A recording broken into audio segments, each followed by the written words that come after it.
između dva domena. Da. Ali kod svetih otaca, posebno u savremenom govoru, što se tiče profesora Žiživaca, mi govorimo, imamo govor i ima i postoji reč, kao i govor o tome, da se čak tak dijalektika u ličnosti Hristove prevazilazi. Na koji način? U usidinjenju dve prirode. Ljudske i božanske prirode. Može da se prevaziđe Nesliveno, nerazdeljivo, nerazlučno i nepromijenjivo. Može da se prevaziđe time što će da se čovjekova priroda oboži. Ali svakako i u samom oboženju čovjekove prirode... Ali se obožuje ljudsko telo. Obožuje se.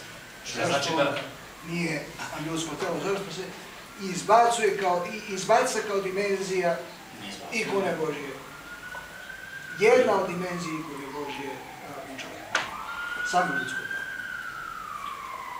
Ne kažem ti, time što govorimo da je čovjek stvoren po liku, odnosno po slici ovoploćenog Boga.